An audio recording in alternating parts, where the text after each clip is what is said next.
இயேசு கிறிஸ்துவின் நாமம் மகிமைப்படுவதாக.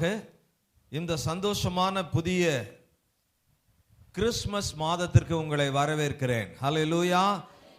கடந்த 11 மாதமாக நம்மை பாதுகாத்த தேவன் இந்த வருஷத்தின் கடைசி மாதத்தில் நம்ம ஒவ்வொருவரையும் அவருடைய அளவில்லாத ஆசீர்வாத நிறைவுகளினாலே நிரப்ப போகிறார். ஹல்லேலூயா. இந்த மாதத்தினுடைய வாக்குத்தத்தமாக நியாயாதிபதிகளின் புஸ்தகம் 6வது அதிகாரம் 23, 24வது வசனத்திலே, உனக்கு சமாதானம், பயப்படாதே, நீ சாவதில்லை என்று சொல்லி கிதியோனுக்கு ஆண்டவர் சொன்ன வாக்குத்தத்தத்தையும், கிதியோனோடு சேர்ந்து உயிர்த்தெழுந்த நாளிலே சீடர்களுக்கும் பெரும்பாடுள்ள ஸ்திரிக்கும் அதுபோல குழந்தை இல்லாத அன்னாளுக்கும் ஆண்டவர் சொன்ன சமாதானத்தை கடந்த 1ஆம் தேதி நாம் கேட்டிருக்கிறோம். இந்த நாளிலே அதை தொடர்ந்து யோசேப்பின் சகோதரர்களுக்கு யோசேப்பின் சமூகத்திலே வெளிப்பட்ட தேவனுடைய தீர்க்க தரிசனமான இதே சார்புடைய தீர்க்க தரிசன வசனத்தை நாம் விவரமாக தியானிக்க போகிறோம். ஆதியாகமம் 43வது அதிகாரம் 23வது வசனத்தை பாருங்கள். உங்களுக்கு சமாதானம், பயப்பட வேண்டாம். ஹல்லேலூயா. பரிசுத்த ஆவியானவர் இந்த கடைசி மாதத்தினுடைய வாக்குத்தத்தமாக, உனக்கு சமாதானம், நீங்கள் பயப்பட வேண்டாம். நீங்க பயப்படுற மாதிரி உங்களுக்கு காரியம் நடக்க போகிறது இல்லை. நீங்க கலங்குகிற மாதிரி உங்களுக்கு பாதிப்பு நடக்க போவது இல்லை. உங்க காரியத்திலே, உங்க குடும்பத்திலே, உங்க வியாபாரத்திலே, உங்களுடைய பிரச்சனைகளிலே நீங்க பயப்படுற மாதிரி காரியம் அல்ல. கர்த்தருடைய ஆவியானவர் கலங்கின நிலையிலே அங்கே யோசேப்பின் சமூகத்திலே, யோசேப்பின் அரண்மனையிலே அவர்கள் இருந்தது போல ஆண்டவர் இயேசுவின் சமூகத்திலே வந்திருக்கிற உங்களுக்கு ஆவியானவர் சொல்லுகிற தீர்க்க தரிசனமான வசனம் என்னவென்றால், பயப்படாதீர்கள், உங்களுக்கு சமாதானம். ஹல்லேலூயா. உங்களுக்கு சமாதானம். இந்த சமாதானம் என்கிற வார்த்தை ஆங்கிலத்திலே பீஸ் என்று சொல்லப்பட்டிருக்கிறது. பீஸ் என்றால் அதாவது நிம்மதி என்பது மட்டுமல்ல. தமிழிலே சொல்லப்பட்டிருக்கிற சமாதானம் எபிரேய பாஷையிலே சாலோம் என்று சொல்லப்பட்டிருக்கிறதை நியாயாதிபதிகள் 6:24 பார்க்க முடியும். சாலோம் என்பதற்கு என்ன அர்த்தம் என்றால், குறைவில்லாத ஆசீர்வாதம், சுபிட்சம், சேமம், செழிப்பு என்ற அர்த்தம். 1 தீமோத்தேயு 6வது அதிகாரம் 17வது வசனத்திலே, சகலவித நன்மைகளை சம்பூரணமாய் அருளுகிற ஜீவனுள்ள தேவன் என்று சொல்லப்பட்டிருக்கிறது நம்முடைய கர்த்தரை குறித்து. ஆகவே அவருக்கு சமாதானத்தின் தேவன் என்ற அர்த்தம். ஹல்லேலூயா. சமாதானம் என்றால் அவரிடத்திலே சகல ஆசீர்வாதங்கள் இருக்கிறது. சங்கீதம் 34:10 சொல்லப்பட்டிருக்கிறது, கர்த்தரை தேடுகிறவர்களுக்கோ ஒரு நன்மையும் குறைவுபடாது. நம்முடைய ஆண்டவர் இயேசுவினிடத்திலே ஆவிக்குரிய சரீர பிரகாரமான மனிதனுடைய ஆவி ஆத்மாவுக்கு தேவையான அனைத்து ஆசீர்வாதங்களும் நிறைவாக இருக்கிறபடினாலே அவருக்கு பெயர் சமாதானத்தின் தேவன். அந்த சமாதானத்தை தான் இந்த பூமியிலே அவர் வைத்து போயிருக்கிறார். உலகம் கொடுக்கிற பிரகாரமாக அல்ல, என்னுடைய சமாதானத்தையே நான் உங்களுக்கு தருகிறேன் என்று சொல்லுகிறார். அந்த சமாதானத்தை நமக்கு உண்டு பண்ணுகிற ஆக்கினையை அவர் ஏற்றுக்கொண்டார் என்று ஏசாயா 53:5 நாம் பார்க்க முடியும். அதுபோல அவர் சமாதான காரணராக, சமாதானத்தின் பிரபுவாக இந்த பூமியிலே அவர் பிறந்திருக்கிறார். இந்த அதாவது சொல்லப்பட்ட வந்திருக்கிற அந்த மக்களுக்கு தேவனால் சொல்லப்பட்ட அந்த தீர்க்க தரிசனம், உங்களுக்கு சமாதானம்,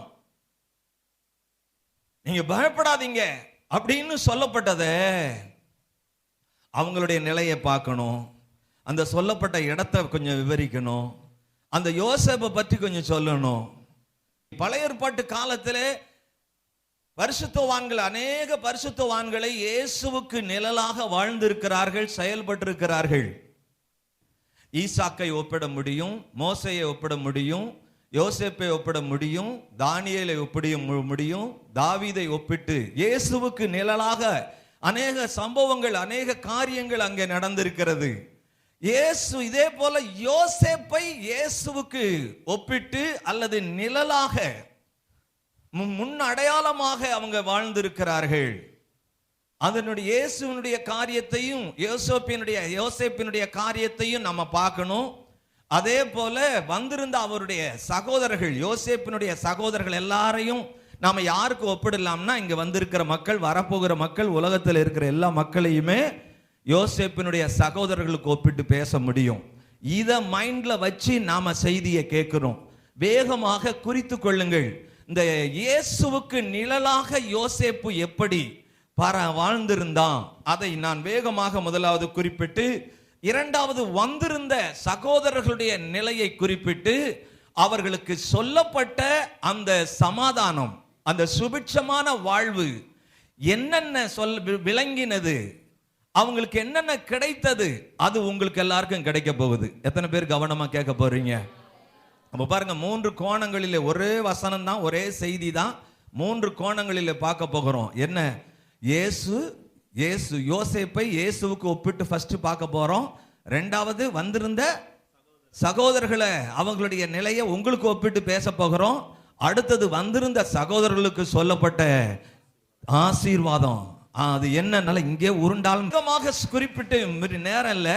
ஆகையினால நான் மற்றதெல்லாம் சுருக்கமா சொல்லிட்டு ஆசீர்வாதத்தை மட்டும் விவரமா நான் உங்களுக்கு சொல்ல விரும்புகிறேன். அவர்களுக்கு சொல்லப்பட்ட சமாதானத்தை நான் விவரிக்க விரும்புகிறேன். இப்ப பாருங்க, இயேசுவுக்கும் யோசேப்புக்கும் என்ன நிழலாட்டம். யோசேப்பு இயேசுவுக்கு எப்படி நிழலாக வாழ்ந்திருக்கிறார்? முதலாவது, இயேசு பரிசுத்தர், யோசேப்பு பரிசுத்தவானாய் இருந்தான் இல்லையா? ஆதியாகமம் 37வது அதிகாரம் 2வது வசனம், ஆதியாகமம் 39வது அதிகாரம் 9-10 வசனத்தில் எல்லாம் பாருங்க, அவன் பரிசுத்தவான் என்று சொல்லி விளங்க பண்ணினதை நாம் வீட்டில் போய் படிச்சு பாருங்க. இரண்டாவது, இயேசு வணக்கத்திற்குரியவர், ஆராதனைக்குரியவர். பிலிப்பு 2வது அதிகாரம் 10வது 11வது வசனத்திலே சொல்லப்பட்டிருக்கிறது, வானோர் பூதலத்தோர் பூமியின் கீழானோர் எல்லாருடைய முழங்காலும் முடங்கும்படியான மேலான நாமத்தை உடையவர். அதே போல அதற்கு ஒப்பா கிடையாது. யோசேப்பு எல்லாருடைய வணக்கத்திற்கு உரியவன் என்று சொல்லி ஆதியாகமம் 37வது அதிகாரம் 7வது வசனத்தில் இருந்து 10வது வசனம் வரையிலையும் ஆண்டவர் சொப்பனத்திலே வெளிப்படுத்தினார். அதுபோல நடந்தது. அவனுடைய சகோதரர்கள் எல்லாரும் அவன் காலில் விழுந்து வணங்கினாங்க. அவன் எகிப்திலே அதிபதியா இருந்த சமயத்தில் சகோதரர்கள் மட்டுமல்ல, பெரிய பெரிய அதிபதிகள், அதிகாரிகள், மற்ற அண்டை சிறிய ராஜாக்கள் எல்லாரும் யோசேப்பினுடைய பாதத்தில் என்ன செஞ்சாங்க? விழுந்து வணங்கினார்கள். என்னோட வேகமா வர்றீங்களா? சொல்லுங்க, புரியுதா? எல்லாம் திருன்னு விழிக்கிறீங்க, புரியுதா? ஆமா. அப்புறம் சரி, மூன்றாவது, இயேசு ஒரு அற்புதமான அங்கியை அணிந்திருந்தார். யோவான் 19வது அதிகாரம் 23-24, அது ஒரு அற்புதமான அங்கி. அதுல ஜாயிண்டே கிடையாது. அந்த அங்கி வளர்ந்ததாகவும் சொல்லுகிறார்கள். இயேசுவினுடைய தாய் தைத்து கொடுத்த அந்த அங்கி அது வளர்ந்ததாக சொல்லுகிறார்கள். வேதத்தில் ஆதாரம் இல்லை. அது அப்படி ஒரு அற்புதமான ஒரு அங்கியா இருந்ததுனால அதன் மேல சீட்டு போட்டு போர் சேவகர்கள் எல்லாரும் எடுத்துக்கொண்டார்கள். அதுபோல 12 குழந்தைகளிலே யாக்கோப்பு யோசேப்புக்கு ஒரு விசேஷமான அங்கியை கொடுத்தான்னு ஆதியாகமம் 37வது அதிகாரம் 3வது வசனத்திலே சொல்லப்பட்டிருக்கிறது. இந்த அங்கியின் நிமித்தமாக சகோதரர்களுக்குள்ளே பொறாமையெல்லாம் வந்தது. அல்லேலூயா. அதுபோல மத்தேயு 26:15 இயேசுவை 30 வெள்ளிக்காசுக்கு யூதாசு காட்டி கொடுத்தான். அதுபோல ஆதியாகமம் 37வது அதிகாரம் 28வது வசனத்தில் தன்னுடைய சொந்த சகோதரர்களே யோசேப்பை மீதியானிய வியாபாரிகளிடத்தில் 20 வெள்ளிக்காசுக்கு விற்றார்கள். அதுபோல இயேசுவை சொந்த சகோதரர்கள், சொந்த இனத்தாரே பகைத்து மரணத்தை கொடுத்தார்கள், சிலுவை மரணத்தை கொடுத்தார்கள். அதுபோல சொந்த சகோதரர்களே யோசேப்பை பகைத்து வெறுத்து கொலை செய்ய முயற்சித்து குழியிலே தள்ளினார்கள். செத்துட்டான்னு சொல்லி தகப்பன்ட்ட வந்து அடையாளம் காமிச்சாங்க பாருங்க. அடுத்து ஆறாவது, இயேசு 3ஆம் நாள் உயிரோடு எழுந்தார், நமக்கு எல்லாருக்கும் தெரியும். அதுபோல பல வருஷத்திற்கு பிறகு யோசேப்பு உயிரோடு இருக்கிறான் என்று சொல்லி ஆதியாகமம் 45வது அதிகாரம் 26வது வசனத்திலே தகப்பனிடத்திலே சொந்த சகோதரர்களே வந்து சொல்லுகிறார்கள், யோசேப்பு எப்படி இருக்கிறான்? உயிரோடு இருக்கிறான். அது வரையிலையும் அந்த யாக்கோப்பு என்ன செஞ்சுட்டு இருக்கிறான்? அழுதுகிட்டு இருக்கிறான்.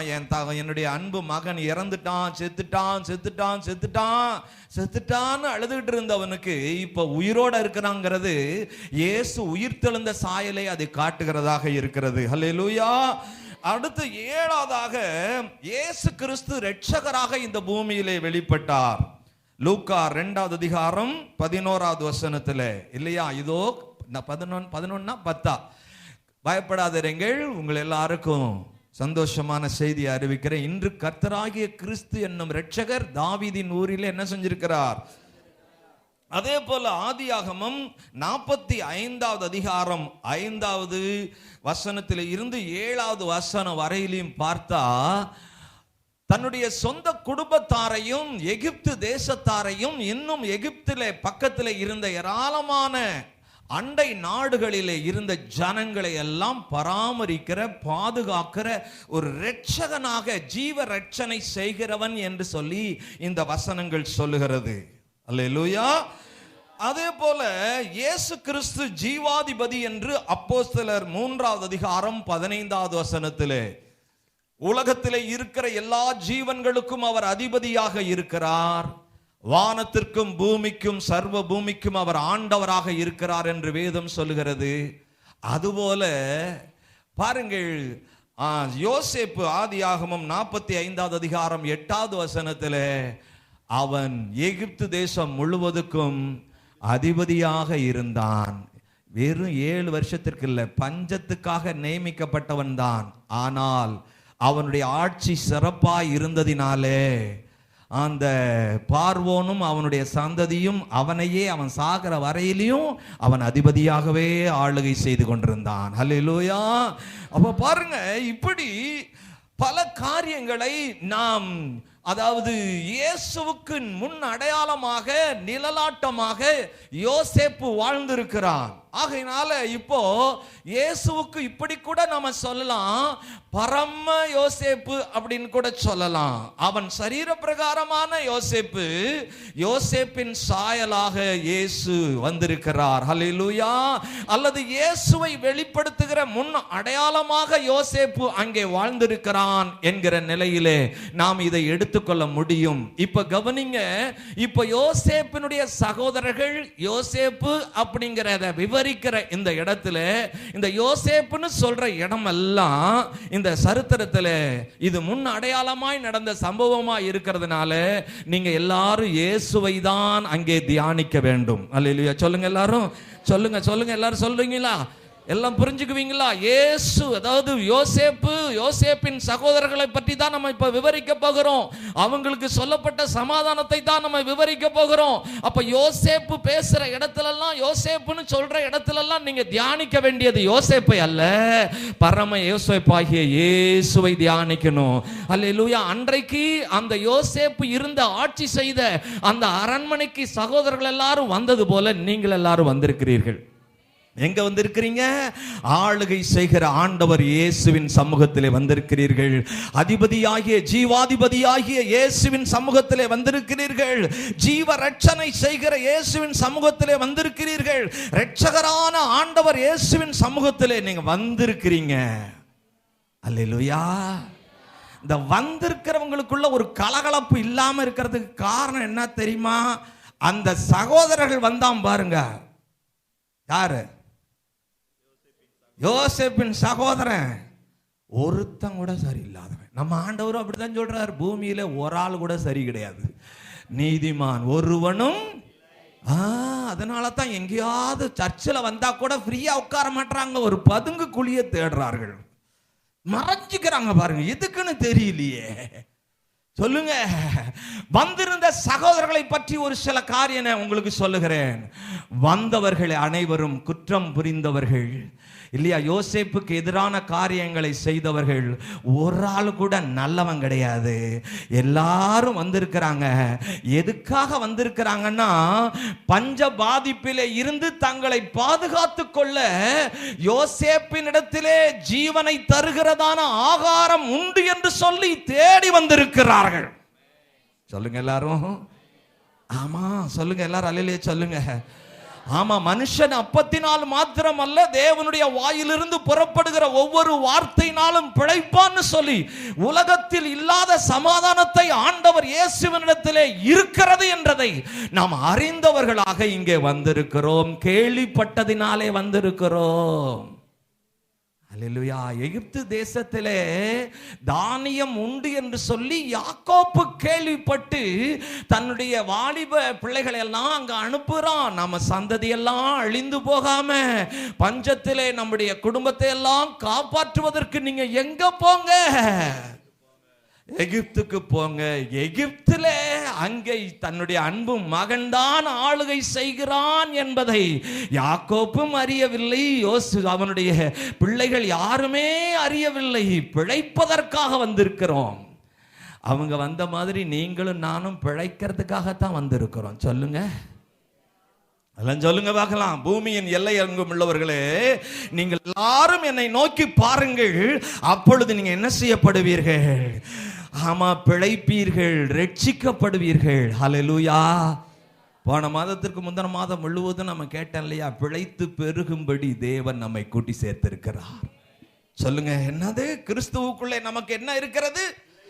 ஆதாமுக்குள்ளே மனிதர்கள் எல்லாரும் மரிக்கிறார்கள். கிறிஸ்துவுக்குள்ளே எல்லா மனிதரும் என்ன செய்யப்படுகிறார்கள்?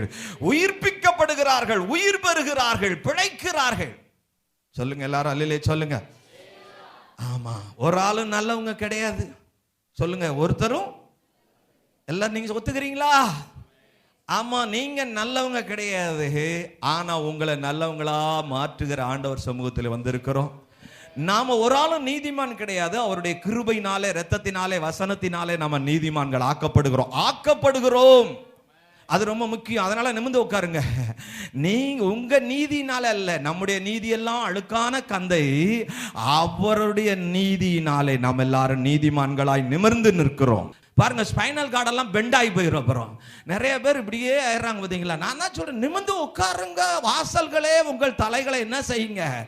நிமிருங்கள், நிமிருங்கள். ஏன்னா மகிமையின் ராஜா என்ன செய்ய போகிறார்? ஆமா, ஹல்லேலூயா சொல்லுங்க. ஆமா, பாவியான மனிதன் நீர் என்னை விட்டு போய்விடணும்னு சொன்னான் பாருங்க. பேதுரு நடுக்கடலிலே நிரம்பின படகுல ஆண்டவர் அவனை, நீ பாவி, இவ்வளவு மோசமான பாவியான்னு சொல்லி தள்ளிடல. அவனை பார்த்து சொன்னார், இல்ல நீ பாவிதான், ஆனா உனக்கும் எனக்கும் ஒரு சமூகத்தில், என்னுடைய சமூகத்தில் ஒரு ஐக்கியம் உண்டானதுனால உன்னை நான் நீதிமானா மட்டும் இல்ல, இதுவரையிலும் மனுஷரை நீ மீனை பிடிக்கிறவனா இருந்த, நான் உன்னை மனிதரை பிடிக்கிறவன் ஆக்குவேன். நாம் எல்லாரும் கிறிஸ்துவுக்குள்ளே ஆக்கப்படுகிறோம். என்ன செய்யப்படுகிறோம்? எபேசியர் 1:10 அப்படித்தான் இருக்கிறது. நற்கிரியைகளை செய்ய ஆண்டவர் நம்மை சிருஷ்டிக்கிறார். கிறிஸ்துவுக்குள்ளே நம்ம என்ன செய்கிறாராம்? சிருஷ்டிக்கிறார். எல்லாரும் உங்களை ஒப்பு கொடுத்து ஆமா செய்தியை கேளுங்க. ஹல்லேலூயா சொல்லுங்க எல்லாரும். ஹல்லேலூயா சொல்லுங்க எல்லாரும். அல்லேலூயா சொல்லுங்க. அப்ப பாருங்க, ஒவ்வொருத்தருக்கும் அவங்கவங்க செஞ்ச தப்பு தவறு தெரிந்ததினால அந்த யோசேப்பின் சகோதரர்கள் எல்லாரும் எப்படி இருந்தாங்க? குற்றம் புரிந்தவர்களாக இருந்தாங்க. ஆகாரம் வாங்கிறதுக்கு வந்திருந்தாங்க. ஹல்லேலூயா. இதுல ஒரு ஒரு பியூட்டியை பாருங்க. அவங்க ஆகாரம் வாங்குறதுக்கு பணம் கொண்டாந்தாங்க பாத்தீங்களா? யா, பணம் கொண்டு வந்திருக்கிறீங்களா? நிறைய ஆளுங்க போட்டீங்கல்ல. இப்ப எல்லாம் வரும்போது ஆண்டவர் சொன்னார் பாருங்க, அவர் சமூகத்துக்கு வரும்போது நீங்க வெறுங்கையா வரக்கூடாது. சொல்லுங்க. கொஞ்சம் போற எப்படி வரக்கூடாது? மோசேயின் மூலமா சொன்னார் பாத்தீங்களா? வெறுங்கையா வராம ஆண்டவர் சமூகத்துக்கு நம்ம எல்லாம் கொண்டு வந்திருக்கிறோம் பாருங்க. எதுக்கு கொண்டு வந்திருக்கிறோம் தெரியுமா? ஆகாரம், சமாதானத்தின் ஆகாரத்தை, ஆசீர்வாதத்தை பெற்றுக்கொள்வதற்காக கொடுங்கள், அப்பொழுது உங்களுக்கு கொடுக்கப்படும்னு சொன்னார். பாத்தீங்களா? கொடுக்கறதுக்கு இல்ல, பெற்றுக்கொள்றதுக்கு தான் நாம கொண்டு வந்திருக்கிறோம். சொல்லுங்க. அதுல ஒரு பெரிய ரகசியம், தேவ ரகசியம் என்ன தெரியுமா? அவங்க கொண்டு வந்த பணத்தை கொடுத்தாங்க, அந்த பணம் கழிஞ்சிச்சா? பாக்குறிய, கொண்டு நீங்க 1000 ரூபாய் தசமமா கொடுத்திருக்கலாம், அது உங்க பையிலேயே திரும்ப போடப்படுது. சொல்லுங்க. வீட்டுல போய் பார்த்தா கொண்டு வந்த பணம் எல்லாம் எங்க இருக்குது? சொல்லுங்க, எங்க இருக்குது? எல்லாம் ரொம்ப சுவாகமா. இதை விட சந்தோஷம் வேற ஏதாவது இருக்குதா? நிறைய பேருக்கு பயமா இருக்குது காணிக்க கொடுக்க, தசமபாகம் கொடுக்க. ஆண்டவர் சொன்னார், கொடுங்கள், அப்பொழுது உங்களுக்கு என்ன செய்யப்படும்? ஆமா, நீங்க கொடுக்கும் போது அது உங்களுக்கு ரிட்டர்ன் ஆகுது. எப்படி ரிட்டர்ன் ஆகுது? வெறும் ஆகாரம் மட்டும் இல்ல. எப்படி தெரியுமா? நீங்க இந்த சரித்திரத்தை, நான் இந்த செய்தியை கேட்ட பிறகு இந்த சரித்திரத்தை நீங்க படிச்சு பாருங்க. அதுல உங்களுக்கு ஆனந்தமா இருக்கும். இது சரித்திரம் இல்ல, சத்தியத்துக்காக எழுதப்பட்ட சரித்திரம். அல்லேலூயா. அது மட்டும் இல்ல, இந்த பாருங்க, இந்த யோசேப்பு என்ன செய்கிறான்? யோசேப்பினுடைய அசிஸ்டன்ட், அந்த ட்ரெஷரியில இருக்கிற ஆட்கள் எல்லாம் கவனிங்க, எல்லாம் சத்தியத்தை கவனிங்க. அதாவது 100 ரூபாய்க்கு 10 படி கோதுமை அப்படின்னா யோசேப்பின் சகோதரர்களுக்கு அப்படி கிடையாது. நீங்க வேணா போய் படிச்சு பாருங்க. எடுத்து சொல்ல எனக்கு நேரம் இல்லை, நானா விவரிக்க வேண்டியது மற்றது நிறைய இருக்கு. யோசேப்பின் சகோதரர்களுக்கு, அவன் சகோதரன்னு தெரிஞ்சுக்கிட்டான் பாருங்க. ஆட்களை பார்த்து சொல்றான், அவங்க எவ்வளவு பெரிய சாக்கு பையெல்லாம் கொண்டு வந்திருக்கிறாங்களோ அதெல்லாம் ஃபில் பண்ணி அவங்க பணத்தை அதிலே போட்டு அவங்களால எவ்வளவு சுமக்க முடியுமோ அப்படியே அனுப்பு. அளவே கிடையாது. மற்றவங்களுக்கெல்லாம் 100 ரூபாய்க்கு 10 படின்னா இவங்களுக்கு அப்படியெல்லாம் எந்த கணக்குமே கிடையாது. கவனிங்க, பக்கத்தில் இருக்கிற ஆளுக்கு அடி கொடுத்து சொல்லுங்க, ஆண்டவர் நமக்கு அளவில்லாமல் கொடுக்கிற தேவன், திரளாய் கொடுக்கிற தேவன். அல்லேலூயா. சொல்லுங்கய்யா. சரிந்து விழும்படி கொடுக்கிற தேவன், அமுக்கி குலுக்கி சரிந்து விழும்படி கொடுக்கிற தேவன். ஆகையினால கர்த்தருக்கு கொடுக்கறதுல நீங்க யாரும் கணக்கு பார்க்க கூடாது, கவலைப்படக்கூடாது. ஐயோ நமக்கு இவ்வளவுதானே இருக்கு, நமக்கு இதை கொடுத்து போட்டு என்ன செய்வோம் அப்படின்னு இல்ல. கொடுக்கறதுல இருக்கிற மகிமையை தெரிந்து கொள்ளுங்கள். அவைகள் எல்லாம் உங்கள் களஞ்சியத்திற்கு, உங்கள் பைக்கு, உங்க மணி பர்சுக்கு அது ரிட்டர்ன் ஆகி கொண்டிருக்கிறது. அவைகள் எல்லாம் ஆசீர்வதிக்கப்படுகிறது. ஹல்லேலூயா. அளவில்லாமல் ஆசீர்வதிக்கிற தேவனுடைய சமூகத்திலே நாம் எல்லாரும் வந்திருக்கிறோம். ஹல்லேலூயா. அதுல இன்னொரு காரியம் என்னன்னா, இந்த யோசேப்பினுடைய சகோதரர்கள் தேவ சமூகத்தில், அதாவது யோசேப்பின் சமூகத்தில் வந்த உடனே இந்த யோசேப்புக்கு தெரிஞ்சு போச்சு வந்திருக்கிறதையெல்லாம் யாரு. சொல்லுங்க ஐயா, எவ்வளவு இன்ட்ரெஸ்டா இருக்கு. சிரிச்ச முகத்தோட கேளுங்கள ஐயா, வந்திருக்கிறதெல்லாம் யாரு. ஆகையினால பாருங்க, அந்த யோசேப்புக்கு தெரியுது, ஆனா வந்திருக்கிற சகோதரர்களுக்கு யோசேப்ப தெரியல. ஏன்னா இவன் எகிப்து அதிபதி மாதிரி ட்ரெஸ் பண்ணி இருக்கிறான், பேசுறதெல்லாம் எகிப்து பாஷையை தான் பேசுறான். அவனுக்கு பேச தெரியும், ஆனால் டிரான்ஸ்லேட்டரை வச்சு பேசுறான். எபிரேய பாஷை தெரிஞ்ச ஆளை வச்சு, அசிஸ்டண்ட வச்சு இப்ப டிரான்ஸ்லேட் பண்ணிட்டு இருக்கிறாங்க. அதனால வந்திருக்கிறவங்க எல்லாரும் தன்னுடைய சகோதரன்னு தெரிஞ்சு இருந்தும் அவனை ரொம்ப ஹார்டா நடத்துறான். எப்படி நடத்துறான்? ஆஹா, நீங்களாம் யாரு? டிரான்ஸ்லேஷன் கேட்கிற, ஹூ ஆர் யூ? நாங்களாம் தானியம் வாங்க வந்திருக்கிறோம். ஒரே தகப்பனுடைய பிள்ளைகள் 12 பேர் எங்க அப்பாவுக்கு. அதுல ஒருத்தன் காணாம போயிட்டான். காணாம போனவன் தான் முன்ன நின்றுட்டு இருக்கிறான். அவனை இப்படி சொல்றானுங்க பாருங்க. அப்படி சொன்ன உடனே யோசேப்பு ரொம்ப ஹார்டா பேசுறான் பாருங்க. என்ன, நீங்க எல்லாரும் வேவு பார்க்க வந்திருக்கிறவங்க. இவங்க எல்லாம் நடுங்குறானுங்க அந்த வார்த்தையை சொன்னோன்னு. இவங்களெல்லாம் பிடிச்சு கொண்டு போய் எங்க போடு? ஜெயில போடு. 3 நாள் ஜெயில போட்டுட்டான். அடுத்தது 3ஆவது நாள் விவரிக்கிறான், கொண்டு வரான். நான் தேவனுக்கு பயப்படுறவன், ஆகையினால உங்களை கொடுமைப்படுத்த பார்க்கல. சரி, இப்ப உங்களுக்கு என்ன வேணும்? நீங்க எல்லாம் உண்மையா நிஜஸ்தர் அப்படின்னா, உண்மையான ஆட்கள் அப்படின்னா, ஒரு ஆள் இங்க ஜெயில இரு, மீதி பேரெல்லாம் போய் என்ன செய்ய, அந்த இளையவன் ஒருத்தன் வரலையே பென்யமீன், அவனை கூட்டிட்டு வா. இதெல்லாம் நீங்க இந்த சரித்திரத்தெல்லாம் படிச்சு பாருங்க. ரொம்ப ஹார்டா நடத்துறான். கவனிங்கய்யா, கிறிஸ்துவுக்குள்ள இயேசுவினுடைய சமூகத்தில் ஆண்டவர் நம்மை நடத்துகிற சில காரியங்கள் நமக்கு கடினமாக இருக்கலாம். எப்படி இருக்கலாம்? கடினமாக இருக்கலாம். இப்படியெல்லாம் இருக்க முடியுமா? இப்படியெல்லாம் வாழ முடியுமா? வெளியில மக்கள் எப்படி இருக்கிறாங்க? ஆடி பாடி கொண்டாடி கூத்தாடி. ஆனா இங்க வந்தா எப்படி இருக்குது? ஒரு மாதிரி கடுமையா இருக்கிற பாஸ்டர் கூட சில சமயம் ரொம்ப கடுமையா பேசுறாரு. இது அவசியமா? இந்த வாழ்க்கை நமக்கு அவசியமா? சொல்லுங்க. இந்த ரகசியம் பெரியது.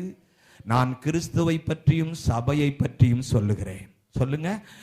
ஆண்டவர் நடத்துகிற விதத்தை மக்கள் புரிந்து கொள்வதிலே கடினம்தான். ஆண்டவர் இயேசு பாருங்க, மேசியாவாக இந்த பூமிக்கு வெளிப்பட்ட சமயத்திலே, நான் தான் மேசியான்னு பல கோணங்களிலே அவர் அறிவித்த சமயத்திலே அது அவங்களுக்கு விளங்கல, ஏற்றுக்கொள்ள முடியல, கடினமாகத்தான் இருந்தது. அல்லேலூயா. ஆனா இறுதியில என்ன பார்க்கிறோம்? அப்படி கடினமான பயங்கரமாக, இது என்னப்பா, தானியம் வாங்க வந்த இடத்துல சிறை, தானியம் வாங்க வந்த இடத்துல நம்ம மேல இப்படி ஒரு பழி சொல், தானியம் வாங்கிட்டு போற சமயத்திலையும் என்னென்னமோ நடக்குது. என்ன நடக்குது? நம்ம காசை கொடுத்து தானியம் வாங்கிட்டு போனா வீட்டில் போய் பார்த்தா நம்ம கொடுத்த காசு எங்க இருக்குது? இது பைக்குள்ள இருக்குது.